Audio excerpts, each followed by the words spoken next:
Now, baseball fans in the city of Chicago are celebrating long into the night. The Cubs stand on the verge of history in the World Series after forcing a deciding Game 7 against the Cleveland Indians. John Hendren joined the party in Chicago. This is what historical victory looks like in Chicago. That's the Cubs song if you haven't figured it out by now. The Chicago Cubs have won Game 6 of the World Series. That puts them even with the Cleveland Indians 3-3. But Chicago came from a deficit of 3-1.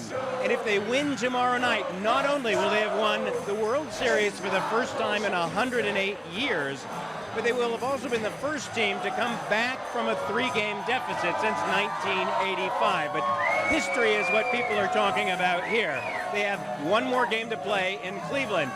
This is Chicago. The game is being played hours away in Ohio. Nevertheless, people pay $100 a head just to watch the game on TV with their fellow Chicagoan.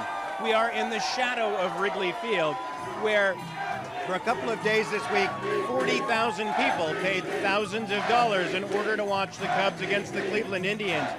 And on Game 5, ticket sales had gone down because people did not believe they were going to win. Well, that has all turned around now. If you look at the crowd here, you can tell the average age is in the 20s or 30s.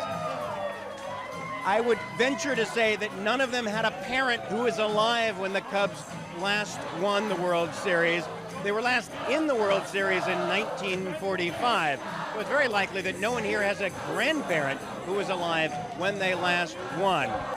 This celebration is nothing like what you are likely to see if Chicago wins the World Series for the first time since 1908. Let me just ask, who's going to win the World Series? The Cubs are going to win! Go Cubs! Go Cubs! There you have it.